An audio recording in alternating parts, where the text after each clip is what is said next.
Hello everybody, welcome to the I Am IT Geek YouTube channel. My name is Shabazz Dan. As always, I am the IT Geek. So welcome to what is actually episode 5, in total episode 6 because we also had the podcast last week. So welcome to what is episode 5 of my Migrating Workloads to the Cloud series. So this is part 2 of my Exchange Online mini series that I've been doing. So as I mentioned last week, we had the amazing Sarah Lean, aka Techie Lass, on Twitter. We had she was my guest on the podcast, and we had a great conversation around her own experiences migrating workloads, as well as some of her own journey and some of the great stories behind that. So that was really fun to do with Sarah. So thank you to Sarah. There'll be a link in the description to that if you haven't seen it already. And like I said, this is episode 5 and part 2 of the Exchange Online series. So I just want to quickly recap what was in the last episode, because it was a few weeks ago now. So that was part 1, and that was more of an overview and a bit of a more theory, if I'm honest with you. There wasn't any sort of demo. So we looked at like an overview of migrating workloads into Exchange Online and sort of how those workloads look. We then looked at different migration paths, which included cutover migration, stage migration, or a hybrid sort of deployment. And today, in what today's episode is all around the demo, so it's going to be a bit of a longer demo than usual, which is why I wanted it to have its own individual episode. So that's all going to be based around a hybrid deployment. We then looked at some basics around an Exchange migration. So some of the cutover. What do you need to do for a cutover migration? What are some of the prerequisites for a stage migration? And again, with a hybrid migration, so we looked at some of the basics of those. And then we looked at the tool sets you can use. So there's obviously third-party tool sets, or there's native Microsoft tool sets. So we looked at some of those and some of the pros and cons of those and benefits.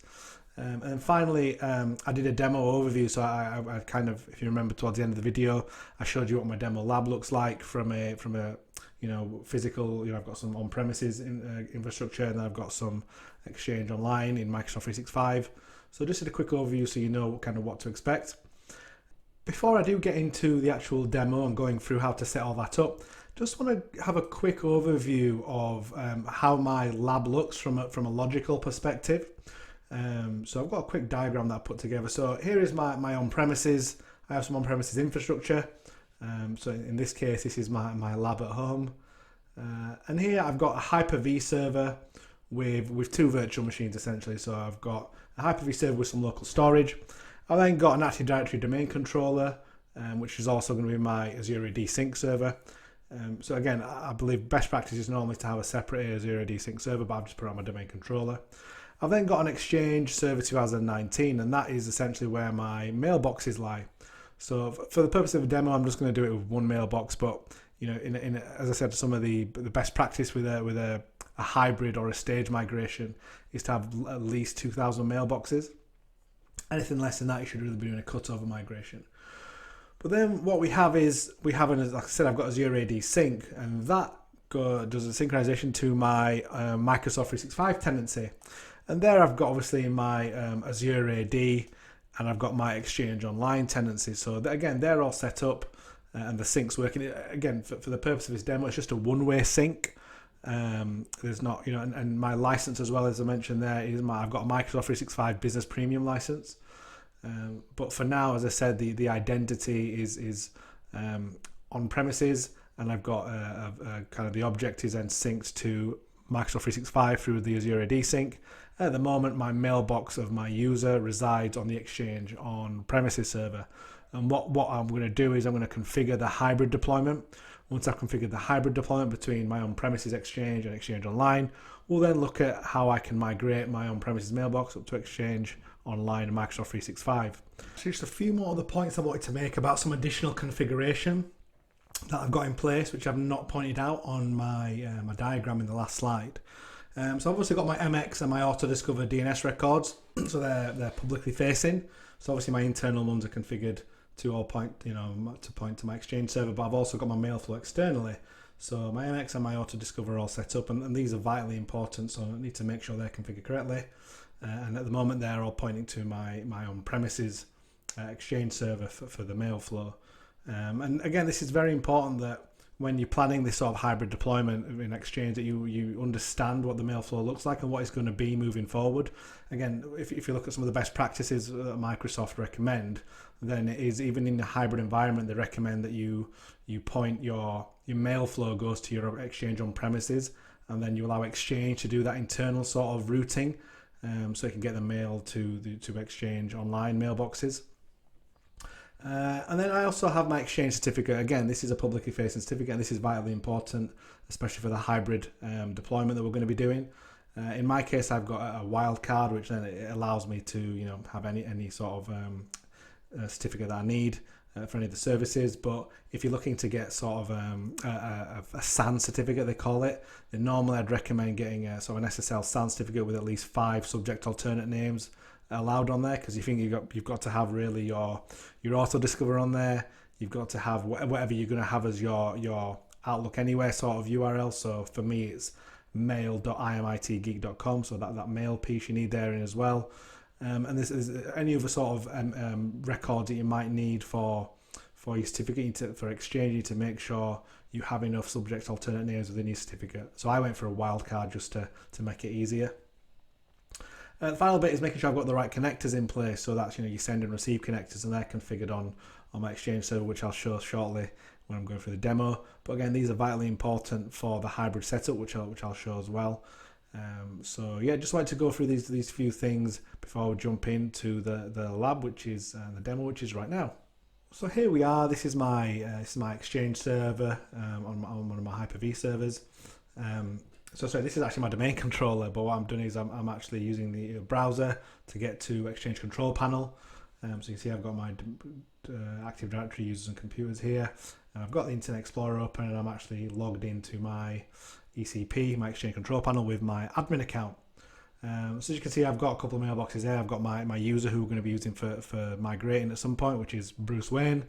Obviously I'm a big comic book fan, so a big Batman fan, so I've got him there. So if we go down to look at some of the setup, we'll go to servers here. We see I've got a single Exchange server, one database on premises. Again, it's all mounted, no database, no DAGs in place.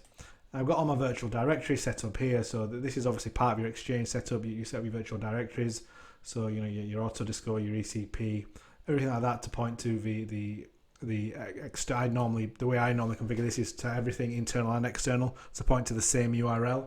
So that for me again is this mail.imitgeek.com, and then / and the ECP, the EWS, all those sort of configurations. And finally, like I mentioned, I've got my certificate here. So this is my my wildcard here, and this is going to be able to cover all my subject alternate names that I require as part of my Exchange setup. Now, if we look further down on the left-hand side here, we've got the hybrid setup here. So this is where we configure the hybrid deployment. So you see up here, Office 365 tab as well. This will come into play once we've done the hybrid configuration. So again, before I do this, I need to make sure that I have all the correct credentials and permissions, including my my global admin for my Exchange Online, or my Exchange admin at least, to make sure that the account that I'm using has full permissions there. And I need to make sure it's got the right permissions to my on-premises Exchange as well. So like I said, I've got 2 separate accounts. I've got an on-premises admin account with Exchange admin, and I've got a global admin in Microsoft 365. So what we're going to do is we're going to go ahead and click configure here. And this is going to ask us to sign in to Office 365. So if we just click on sign in. So this is where I'm going to sign in with my IMIT Geek admin account to my Office 365 tenant.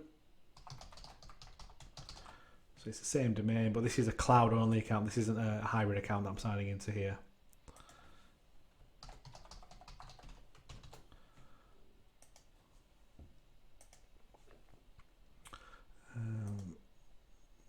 Just click on no there. So now we are signed in and we can actually start the configuration. So again, click on configure. That should open up the wizard, which it is doing there. And then we need to install the tool. So this is the Office 365 hybrid configuration wizard. It's installing now. What I'll do is we'll wait for this to download and install, and then once that's done, I'll come back. So here we have the Office 365 hybrid configuration wizard. So this is obviously downloaded and launched and installed. So let's run through the wizard and actually start to configure this. So we've got our client access server, which in my case is called IMIT Geek EX. And then here we can choose the organization where it's hosted by. So as I said, we've got different options here. We're just going to go with the standard worldwide Office 365 Exchange Online organization. Click on next there. And here we need to essentially provide an account that has administrative rights to the Exchange on premises. And again, it's already automatically found my SD admin account, so we don't need to change anything there. And here, as you can see, we need to sign into our Exchange Online. So click on sign in there. What we'll do is here we'll use our global admin account to log in here.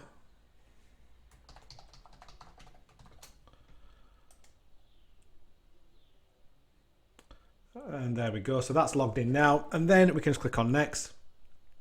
This is going to go away and gather all the relevant information, make sure all the ports are open that need to be open. So hopefully give it a few minutes. Once that's all gone green, I'll come back. So here we are. It succeeded on gathering the relevant information from both Exchange on premises and Office 365. So we can click on next. Now here's where we need to select the sort of hybrid features. So we've got a couple of different options here. So by default, it sticks to the minimal hybrid configuration, which is recommended. So selecting this option will configure Exchange with the minimal settings needed so you can seamlessly move your mailboxes to Exchange Online. Or if we do a full hybrid configuration, selecting this option will configure Exchange with the full hybrid feature set. This includes the free busy sharing, enhanced mail flow, e-discovery and other advanced features. So this is typically for larger scale long-term coexistence scenarios. So again, it all depends on what your use case is. In our use case for this demo purpose, we just want minimal hybrid configuration to allow us to migrate the mailboxes. So I'm going to stick to the recommended. There is a third option, which is an organizational configuration transfer. So selecting this option will perform a one-time transfer of organization objects from your on-premises environment to Exchange Online. After transfer, you'll need to make changes to both locations to keep the objects in sync. So again, we're going with option A, which is the recommended. So let's quickly click next there. And again, this gives us the sort of topology we want in place. Do we want to use Exchange Classic Hybrid topology? So this requires a CAS connection to and from the internet, which we've already got in place. Or do we want to use an Exchange Modern Hybrid topology? So this installs a hybrid agent to provide mailbox migrations, requires an Exchange client access connection to the internet as well. So again, for the purpose of our deployment, we'll just use the classic hybrid topology. So now this is our on-premises account for the migration. So this Office 365 Exchange Online, it requires the complete on-premises credentials to create a migration endpoint. So this is going to help us create that. So we'll use the following credentials essentially. So again, I'm going to use my on-premises account.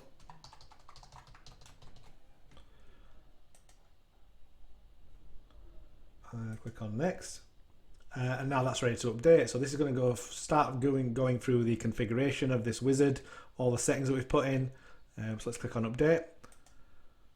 Now what I'll do is once this is complete, we'll pop back on and see what we need to do next. So the wizard has finished, and as you can see, it's completed, but it's got a warning. Now I'm not going to go too technical into what this warning is. Essentially, this is an error when your Exchange Online can't connect to the MRS proxy service on your on-premises server.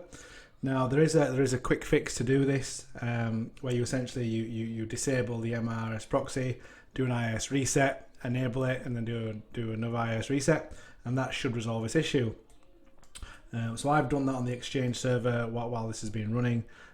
So essentially our hybrid deployment is now configured. So we can manage, as you can see here, we can manage our mailboxes. You see there's my Shabazz IMIT Geek mailbox there. So I do love tech, I do love cloud, but it can be so frustrating sometimes. What's happened is because of the way my on-premises environment is hosted, it's on a Hyper-V lab. essentially my MR, the sort of proxy can't be contacted. So what's happened is during my hybrid configuration, the endpoints haven't configured because they can't. Office 365 Exchange Online can't reach my on-premises server. Even though I've got all my DNS records pointing correctly, it's essentially going to be hitting my router, and my router is not able to. I've not got the firewall rules in place, so that's just a point to keep an eye on. That you do need to make sure that your routing, even on your internal network and your sort of perimeter network, is configured correctly. In my case, it isn't, and I don't have the facility to configure that. So what I'll do is, rather than configuring a migration, what I'm just going to do is I'm going to take you through the sort of management aspect of being able to manage both Exchange on premises and Exchange online through the hybrid configuration wizard that we've done. So as you can see, we've got both our Exchange on premises, and if we wanted to do a migration from on premises to Exchange online, we'd have to go to the Office 365 tab here. And as you can see here, we have access to you see here, got all my mail, got my single mailbox there, which is my cloud account, and we can go across to migration, and this is where we would create the migration batch. So we've got two options here: to migrate to Exchange Online or migrate from Exchange Online. So in our case, we want to migrate to Exchange Online. Now, if I click on the three dots here, there's also migration endpoints, and this is what should have configured during my hybrid configuration wizard, but because it couldn't contact it, it didn't work. So again, this gives you the options to configure it. So you can go through these different options here. I won't go through them because it's not going to work. But essentially, you can migrate to Exchange Online. This is where you would then select the sort of migration type. So here we have 5 options. Remote migration, which is the one where we would have done normally, and that's supported by Exchange Server 2010 and later versions. A stage migration, so this is more for like, you know, when you're doing it over a few months or even a year or years, whereas your remote migration is over a few weeks. Cutover migration is not selected because in this instance with a hybrid deployment we can't use cutover migration. And then we have IMAP and Google Workspace migration as well. So we would choose remote migration. And this is where we would select either import a CSV or we would select the users. Now, because of my endpoints not working, it can't see any of my users on premises, and so on. And we'd essentially, it's not going to let us go through. But then we'd have other settings, and we could configure a batch migration. So the final point I want to touch on with this hybrid deployment is that it allows us to manage both our on-premises and our Microsoft 365 Exchange Online tenancies from one location. So rather than having two separate sort of management locations, for example, managing this from Exchange on premises and then logging into Microsoft 365 Admin Center to manage Exchange Online, we can do it all from here. So we can just select our Office 365 tab. We want to do, manage any of the session, any of the permissions or any of the accounts that are in Exchange Online, like this, or we can click back onto the enterprise one there when we want to do any sort of mailboxes that are on premises, and obviously there'll be hybrid ones that we've migrated as well, and we can manage all our batches, all our migration batches from here as well. So again, this is the beauty of using sort of a hybrid deployment, and that's essentially what I want to try and show from this. I would have liked to have done a live migration, but unfortunately, just due to the setup that I've currently got, what I might try and do is in the future, I might try and provision something in Azure. So I've got an Exchange server in Azure, and it'll be easy for me to manipulate the network and my sort of firewall rules then. And my perimeter security hopefully then. But so that's the end of sort of the demo that I want to show. I'm just going to nip back into the presentation just to finish off this video. So I just want to finish off with a summary of what we've done in this episode. So we looked through the demo lab overview. So I showed a logical representation of what my lab was looking like. So I had my domain control on-premises domain controller, I had an Exchange server, and I had Azure AD Connect installed on my domain controller. That was then syncing to Microsoft 365, where I had Azure AD and also an Exchange Online tenancy. I was using a Microsoft 365 Business Premium subscription as well. So even though in my lab I only had one mailbox, let's just assume I was a business or an organization that had 2,000 plus, which is sort of Microsoft's best practice sort of target. If you have anything over 2,000 users and mailboxes that you're migrating, that's where you should try to use the sort of the hybrid stage migration. I then did a demo of configuring the actual hybrid exchange. So went through all the settings that we needed, configured that, and we were able to then manage both on-premises and Exchange Online through one console on my Exchange control panel on premises. Now, obviously, I wanted to do a mailbox migration live, but as I mentioned in my video, I had some issues with the endpoint creating. So unfortunately, I couldn't do that. But if that is something that people do actually want to see, I can put another demo together. Which is in Azure. I can make sure I've got all the correct rules in place and routing in place then. So that is this episode done. Again, apologies I wasn't able to show everything I wanted to, but thank you very much for watching. Please, do like my videos if you do like them or if you watch them. And if you're not already subscribed, please do subscribe and share my content. I just do it. It's a hobby of mine, so I do enjoy doing it. Thank you to all those people that are giving me all the support. By all means, hit me up on Twitter, LinkedIn, comment on the video. So until next time, thank you very much for watching and goodbye.